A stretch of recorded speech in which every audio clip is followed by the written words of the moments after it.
Born into the digital age, I feel naturally affixed to the politics and theories behind online culture. The fascination stems from within me. Shaped by technology, social media, and the internet in general, I myself play advocate to the effects and influences of the digital world, in focus social media. The digital influence on human nature is networked into my critical thinking. My obsession with the internet directs a need to understand the effects that social networking platforms have on my behaviour and on the behaviour of socialisation. This drives the intention of the work I'm developing.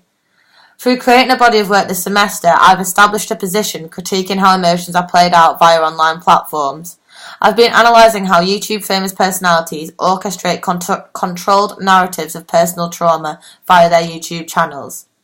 I'm focusing on how they govern their behaviour and their expression of emotion in vlogging. The videos I'm generating expose how these vlogs are directing a false sense of reality of what true emotion is. Posing the question, how does this affect the way we express ourselves in reality? Last semester, my initial focus was to demonstrate the lack of significance within the traumatic narratives communicated in vlogging. I wanted to demonstrate how the sincerity of these narratives have become obsolete as the narratives get lost within the immoderate amount of vlogs on YouTube. A YouTube statistics journal published in 2018 states that 300 hours of video is uploaded onto YouTube every minute. For the practice degree show, I created a digital installation titled Clickbait. The work speculates that with the excessive volume of vlog posts uploaded onto social networking platforms so frequently, the verbal content of such videos has mutated into what could be described as an information overload, akin to white noise. To convey this lack of connection and substance, I reenacted vlogs which had been posted by famous YouTube personalities. Directing them as if they were my own, this reinforced the significance of the original narrative further into a contrived and meaningless tale. When posting these videos onto YouTube, I was met with a flux of comments from strangers, absorbed in this false display of emotion. My clickbait installation suggests that the perpetual flux of vlog posts transmitted online every second creates an immense hypothetical black hole, ultimately intercepting the significance of the narratives, disrupting true human connection, expression, and communication. A paradoxical implosion of online interconnectivity is manufacturing a physically disconnected world. To visually exhibit this, I streamed my reenacted vlogs through multiple screens shown on multiple screens, exhibiting an overwhelming and overpowering mass of information transmitted through smart devices. With multiple videos all playing at once, my character is speaking over herself, repetitively on a mass level. Consequently, what my character is saying becomes indecipherable and obsolete. The display methods I presented in retrospect were too literal. The excessive use of smart devices looked a little cliché. The narrative I wanted to communicate did not need such a literal visual cue. This is something I wish to avoid in my final degree show. I want to gain a more subtle perspective on the videos I'm expressing, and through the development of my work, I'm confident that this work will speak for itself and communicate the intended narrative clearly. The body of work I've been creating this semester is titled The Veneer of Intimacy. The definition of veneer is an attractive appearance that covers or disguises someone or something's true nature or feelings. The title refers to how emotional veneers are applied when expressing emotion online to suit the framework of the online platform.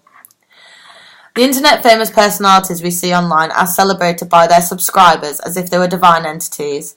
The snippets of their lives which they share to the masses are polished, perfected, and pre-constructed examples of themselves. Every post shared and every video published is a premeditated, directive illusion which has been created to earn money, to gain followers, and to elevate up the ladder of online hierarchy. Consciously or subconsciously, they are driving the confusion of reality into those who absorb this content religiously. Even when expressing extremely intimate material, hit vloggers strategically conduct and navigate their dialogue and performance within these narratives and have different initiatives in mind.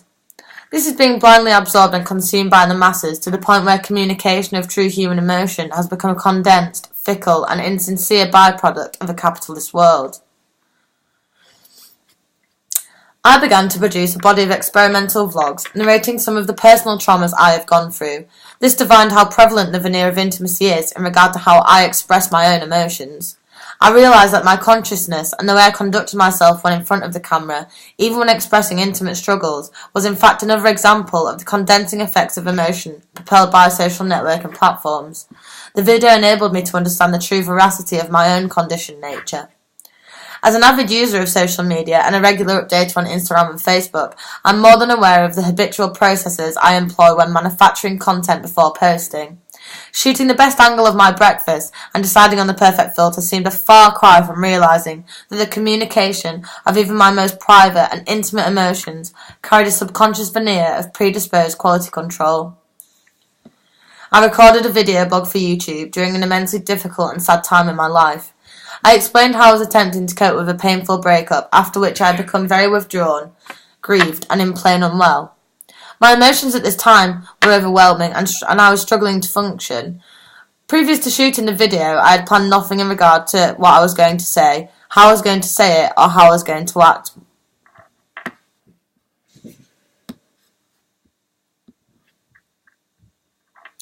Patterns in my behaviour within this video expose the consideration of how I was presenting myself throughout the performance. I was shocked that at a time where I was so damaged and distressed by the things I was communicating in the vlog, I could be subconsciously more concerned and preoccupied by performing the feelings in a certain way for the intended platform status quo. The emotions which I felt were so strong and overwhelming. I had still been instinctively condensed into the substructure fitting for YouTube. My instinct was enslaved into a formality for the virtual acceptance. The veneer of intimacy was in full swing. I began to post short excerpts of my video onto Instagram. I wanted to gauge how people who I knew reacted to seeing personal content which was intimate and emotional, whether they believed I was communicating an unscripted personal narrative, or whether they felt the videos were purposefully staged and scripted. I created polls for each video, allowing the audience to vote. The videos I posted all varied in content. Some videos captured me reenacting vlogs posted by famous YouTube vloggers. Some videos were unplanned vlogs, describing my personal narratives. Some videos were scripted versions of my original vlogs, modified to be even more fitting for YouTube. I split the experiments into different sections. I began with posting videos without any audio. The only mode of interpreting narrative came from my body language and facial expressions.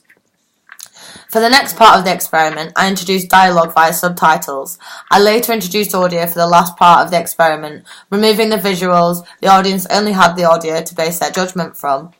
Controlling how the audience received information changed how they judged the content. With reference to my delivery within the vlog, there is always conflict of sincerity within the content posted online. The conflict lies between one's intentions to be sincere to the narrative which they are communicating, while simultaneously communicating the narrative in a way which is fitting for the platform. We are hyper-aware of our circumstances, and our direction in expressing ourselves, consciously or subconsciously, reacts to our environment. When media is being made to be posted online, the veneer of intimacy is transparent within the delivery due to the consideration of viewership. The question of the videos being sincere or staged within the experiments did not matter. The control and censorship of a given emotion filtered through social media illustrates a fabricated, regurgitated model of emotion that lacks authentic feeling as it has been registered and showcased for peer scrutiny, but this is not a case of being insincere. Although it was worth mentioning that when I was watching these videos back on YouTube, I felt completely disconnected and desensitized to what I was saying. Although in reality the struggles I communicate in the narratives continue.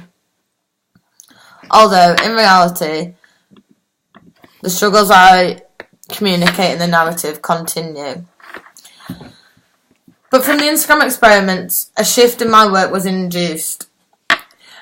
The interest resides in the control of how the videos are being received via how they were being shown. The Instagram experiments were extremely beneficial. Although the original intention of the videos became unimportant, the frequency of the videos compelled me to focus more on the patterns of my behaviour and how I could manipulate the videos to alter how they were being comprehended. Having already intentionally or unintentionally manipulated the content, the experimental videos concluded that The content of what we put online is just a fragment of how we communicate. The control of how the content is delivered has a prevalent effect on how the videos are being received. With this in mind, I approached the final year quote with a new intention: to self-survey the patterns of my behaviour and change how they were being directed in order to manipulate how the audience interpreted the videos. For the degree show, I will be executing a performance via the live orchestration of my YouTube videos. I will be surveying my behaviours on the videos and manipulating how these behaviours are being communicated and directed to the audience. Self-surveillance and audience acknowledgement ultimately shapes the performance. I will be dictating how the audience is receiving and absorbing the content. As the audience is responding, I will be surveying these responses and controlling the communication of my behaviours by altering the videos. This presents itself on a similar level to the control and governance we see on the social media platforms I've been analysing.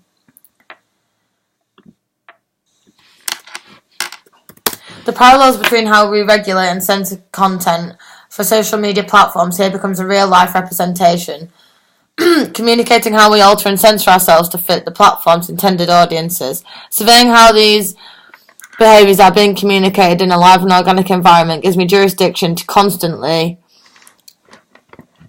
change how the narratives are being directed. I'm administrating a live control of how my behaviours are being communicated in reality, whilst blah blah blah.